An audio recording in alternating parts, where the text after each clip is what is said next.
Les amis, bien le bonsoir. Vous savez pourquoi je suis là. Encore un accident qui a défrayé la chronique aux États-Unis. La série noire continue. Cette fois-ci, c'est à Philadelphia, en Pennsylvanie, où on a un avion de type Learjet 55. Imaginez un petit jet privé, 2 réacteurs, qui a décollé. Et puis, 30-40 secondes plus tard, est revenu vers le sol à une vitesse tellement rapide que les témoins ont pensé initialement à un missile. Il est arrivé, il est tombé, explosion au sol, boule de feu, assez impressionnante d'ailleurs. Et puis, un bilan désastreux de 6 morts dans l'avion. 6 morts dans des conditions un petit peu particulières. C'est-à-dire qu'on a 2 pilotes, on a 2 médecins, et on a aussi une jeune victime, une petite fille, qui était en train de se faire soigner dans la région, et puis sa maman qui venait avec elle, parce qu'on parle ici d'un vol d'évacuation médicale. C'est une compagnie qui s'appelle Jet Rescue qui opérait le vol, qui a énormément d'avions de type Learjet 55. On va en parler dans un petit moment avec un peu plus de détails.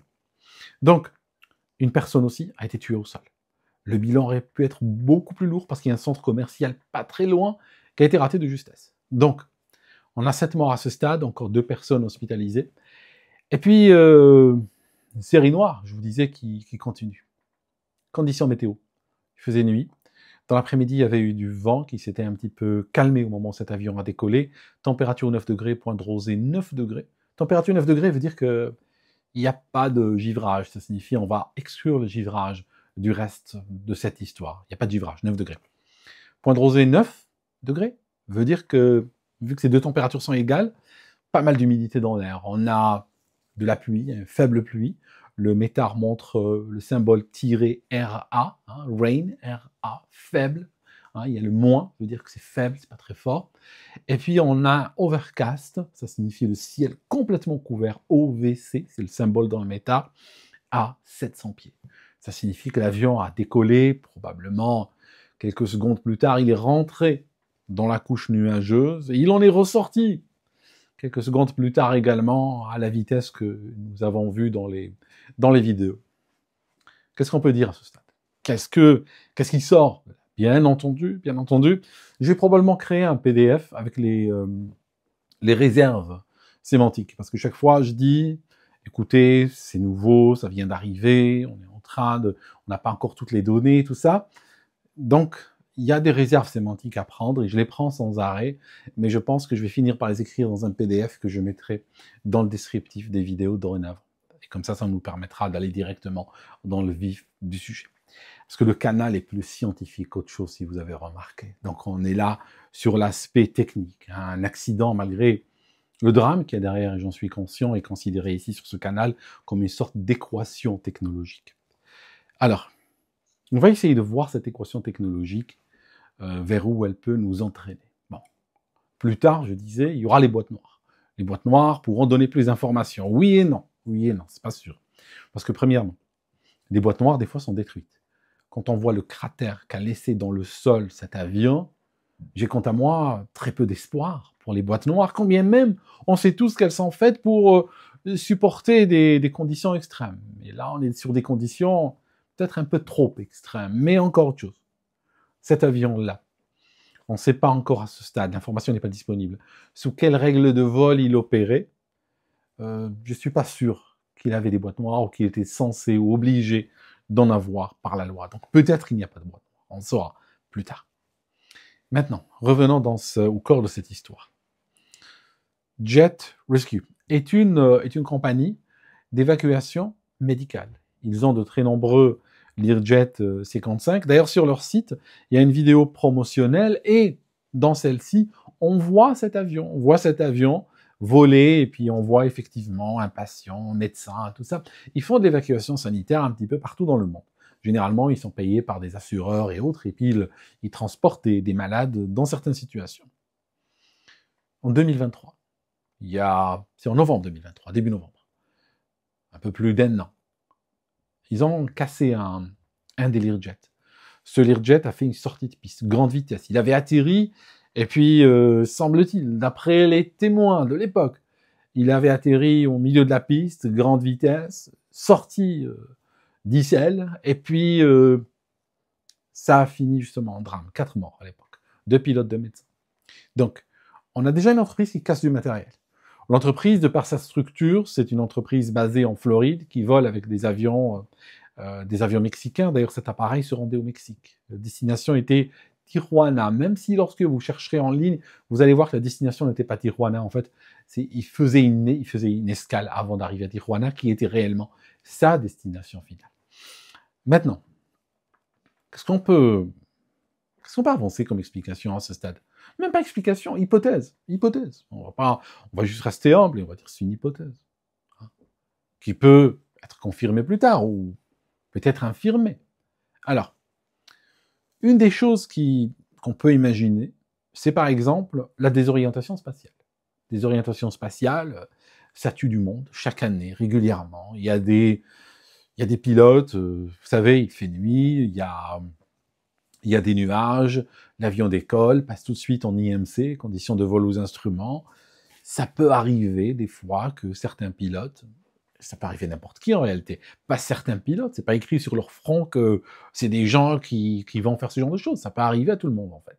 Du moment qu'on est humain et qu'on est équipé avec une oreille interne et tout ça, comme tous les humains en ont, avec ses fragilités, n'est-ce pas, et ses limites, il est possible de subir ça. Et donc, on peut envisager une situation où on a un pilote qui va rentrer dans une situation telle que celle-ci, et puis l'autre n'arrive pas à le capturer à temps. Parce que ça peut arriver que un pilote, mettons par exemple le commandant de bord, commence à faire n'importe quoi, et le gars à côté n'ose pas réagir jusqu'à ce qu'il soit trop tard. Ça peut arriver, ça s'est vu. On verra plus tard si on arrive à voir les boîtes noires, et peut-être qu'on aura des explications. Maintenant, il y a quelque chose qui va peut-être à l'encontre de cette théorie. Je vous dis laquelle. Si on regarde l'avion, si on regarde les derniers instants de l'avion, qu'est-ce qu'on va voir? On va voir cet appareil qui sort des nuages. Il sort sous quel angle? Grosso modo, il sort, je vais peut-être prendre un avion comme ceci, il sort sous un angle de 45 degrés. Si vous voyez d'ailleurs la vidéo, elle est carrée, hein, la vidéo elle est de forme carrée, et si vous regardez, il sort d'un coin, il pointe vers le coin en face, donc grosso modo, on a assez facilement du 45 degrés de piqué. Qu'est-ce qu'il fait vers la fin de la vidéo? Qu'est-ce qu'il fait vers la fin de la vidéo? Il est en train de devenir de plus en plus vertical. Donc sa situation s'aggrave. Il est en train de devenir de plus en plus vertical. Donc, problème, c'est que si on a une situation de désorientation spatiale, généralement la désorientation cesse une fois que l'avion revient en condition de vol à vue, donc une fois qu'il sort sous les nuages, et il comprend qu'il est en train de faire un truc faux, eh bien à ce moment-là, on voit ne serait-ce qu'une amorce.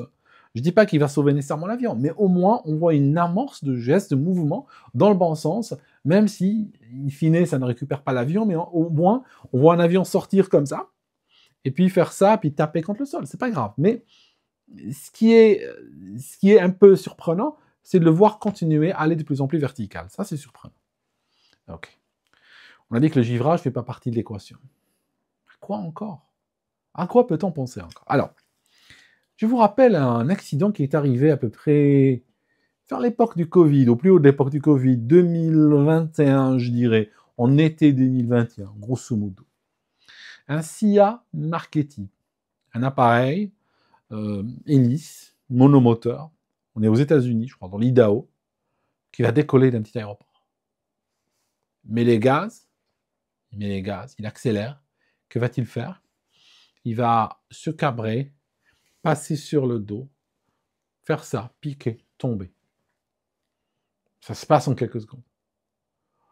Le pilote était un des as de l'aviation américaine, de l'aviation militaire en particulier. C'est quelqu'un qui était pilote sur un porte-avions, très expérimenté comme gars. Et là, il avait pris sa retraite de l'armée et il avait acheté cet appareil. Et il s'était tué avec ce jour-là. Que s'est-il passé? C'était quoi l'enquête? Qu'est-ce qu'elle a révélé l'enquête? L'enquête a révélé que il avait oublié les gust locks. Ça signifie quand il y a du vent ou l'avion est garé dans le vent, qu'est-ce qu'on fait? On bloque les surfaces de vol ou les commandes de vol d'une manière ou d'une autre. Alors ce qu'il y a, c'est que soit il y a des fois une barre de métal ou autre qu'on va placer à l'intérieur de l'avion, hein, qui va bloquer donc physiquement les commandes de vol pour empêcher qu'on les bouge, ou bien des fois il y a des objets, il y a des sortes de gust lock, hein, des pads ou des plaques comme ça qu'on place à l'extérieur, sur l'aile, et puis entre l'aile et la surface qui bouge, et puis on va les fixer par une sorte de lanière, et elles restent là, il faut les enlever avant de partir. Donc lui, dans son cas, il y avait un système de blocage qui était à l'intérieur de l'avion, il n'a pas vu, il n'a pas fait sa checklist, il n'a pas vérifié la liberté des commandes, de sorte que quand il est arrivé, il s'est aligné avec la piste, a reçu l'autorisation de décoller, il a accéléré, comme la surface de vol de profondeur était bloquée légèrement à cabrer, eh ben, l'avion a accéléré, il s'est mis à cabrer de manière incontrôlable, il n'a rien pu faire lui. Il est monté comme ça, n'est-ce pas?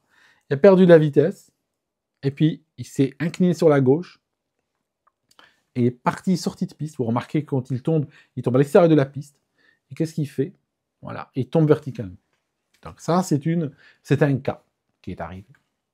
On a un autre cas sur ce canal qui a été évoqué là longuement. C'est le cas d'un avion privé où il y avait ce milliardaire, M. Katz, qui était avec des pilotes, et puis ces pilotes-là n'ont pas vérifié que les gust locks avaient été enlevés, de sorte qu'une fois qu'ils arrivent à la vitesse de rotation, l'avion ne décolle pas et continue tout droit. Cette fois-ci, la surface de profondeur était bloquée au neutre, voire légèrement à piquer, et l'avion est resté à accélérer sur la piste, et il a fini à l'extérieur de celle-ci, et il a tué tout le monde. Ok? Donc, est-ce qu'on peut envisager ce scénario? On peut. Imaginons que l'avion est arrivé de Miami à 14h, sur le coup de 14h. Comme il y a du vent, il y avait pas mal de vent ce jour-là, 40-50 km de vent dans l'après-midi, eh bien, qu'est-ce qu'on décide de faire? On décide d'installer un système de blocage de commande de vol. Soit dehors, soit à l'intérieur. On le saura plus tard si c'est cette théorie qui se valide.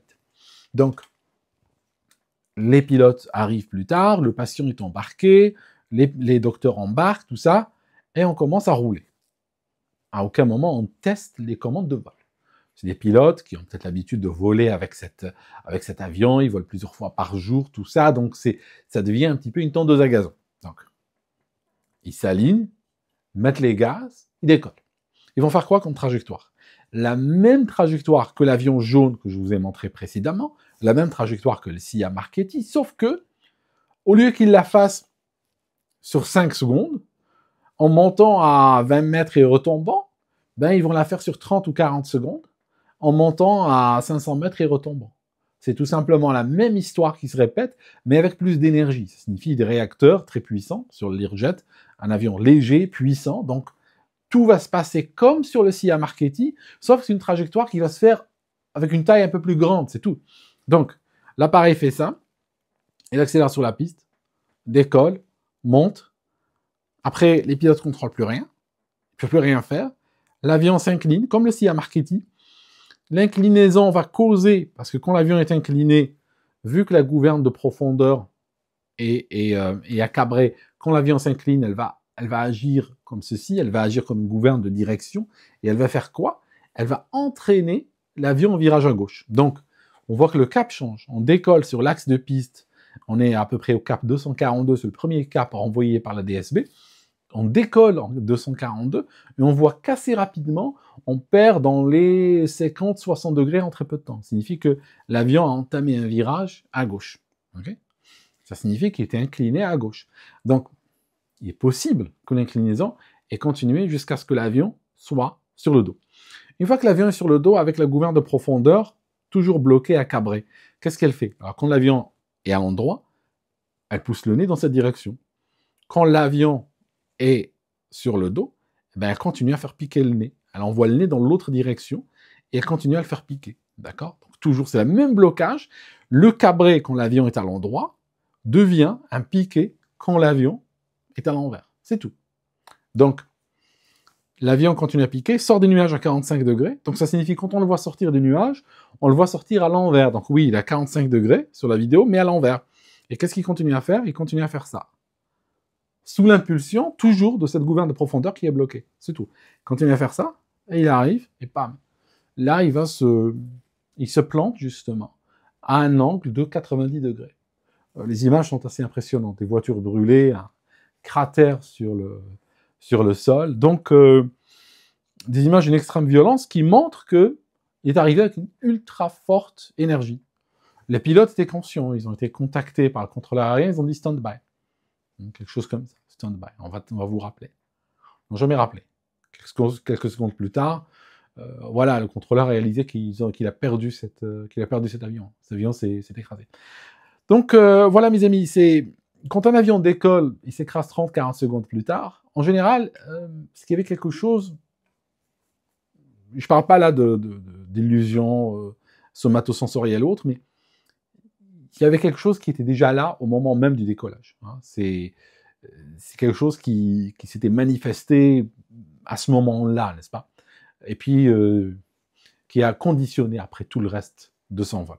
Donc, je vous disais, 6 morts dans l'avion, 1 mort au sol, des personnes blessées, pas mal de dégâts matériels. Et on va voir l'enquête, ce qu'elle va révéler. À propos, dernier détail pour la route. Les gust locks qui sont mis à l'extérieur sont généralement rouges et il y a un ruban dessus, c'est écrit « Remove before flight », retiré avant le vol. Le problème, c'est que pour les voir, il faut déjà faire une checklist, il faut faire une visite pré-vol. Mais encore autre chose, ils sont rouges alors que les avions d'évacuation médicale comportent beaucoup de rouge. Donc effectivement, on peut moins les voir sur ce type d'avion. Hein, si un avion est blanc, par exemple, ou bleu ou autre, hein, ces rubans rouges se voient mieux dessus. Mais si l'avion est rouge, tu as encore moins de chances de les voir, en particulier s'il fait nuit, en particulier s'il pleut. Tu vois ce que je veux dire? C'est pas évident, il faut vraiment les chercher. Un oubli, c'est vite fait. Voilà mes amis, c'était le énième crash encore de cette année. Hein. Là, c'est en train de se succéder très rapidement. D'ailleurs, le 29 janvier, il y avait eu un accident d'un F-35, un avion de chasse. Le pilote avait réussi à évacuer, et il y a une vidéo qui montre l'avion qui tombe en tournoyant d'air. Remarquez une chose, le F-35, l'avion, hein, le chasseur, est en train de tomber en tournoyant. Regardez la chute. Il n'y a pas de violence excessive, il n'y a pas d'énergie excessive. Il est en train de tomber entre nous assez lentement, n'est-ce pas? Le pilote a évacué, n'est-ce pas? Il n'est plus là. Donc l'avion, il tombe, il n'y a personne qui meurt. Mais remarquez qu'il n'y a pas il n'y a pas une vitesse excessive. Si une boule de pétanque avait été lancée en même temps que l'avion, la boule de pétanque aurait touché le sol avant l'avion. Pourquoi? Parce que les avions ne tombent pas à la vitesse de la chute libre. Les avions, ils ont des ailes, et ces ailes interagissent avec l'air, et donc assez rapidement, ils vont donner une portance, même si elle est des fois désordonnée, même si l'avion est en vrille ou autre, il y a quand même de la portance qui va freiner la chute de l'avion. Créer un freinage énorme. Et remarquez, comme le F-35 tombe lentement. Donc on a le F-35 qui tombe lentement, on a la boule de pétanque qui serait tombée plus rapidement, et on a l'avion d'aujourd'hui. Hein. On a cet avion, ce Learjet C-55, qui tombe encore plus vite. Pourquoi? Parce qu'il est comme ceci, hein, il est en piqué, et les réacteurs continuent à pousser vers le sol. C'est pour ça qu'il va si vite, parce que les réacteurs poussent vers le sol, ils n'ont pas été réduits, ils continuent à pousser, alors que l'avion est en chute, et c'est pour ça que sa vitesse augmente de cette manière, de manière très vertigineuse. Et puis, il y a de l'essence dedans, et du carburant, du jet A1, et puis on a aussi un appareil d'évacuation médicale, on a des bouteilles d'oxygène. Bouteille d'oxygène, ça veut dire quoi? Bouteille d'oxygène, c'est clairement, ça va donner une explosion encore plus forte, plus les voitures qui ont été touchées, donc tout ça va contribuer à donner cette immense boule de feu. Voilà mes amis, je vous laisse, je reviens si jamais il y aura des détails, j'espère qu'il n'y aura pas d'autres accidents en tout cas, parce que là ça commence à bien faire. Merci, et merci encore pour votre soutien, et n'hésitez pas à vous abonner parce que c'est une manière de montrer que vous appréciez mon travail. Merci.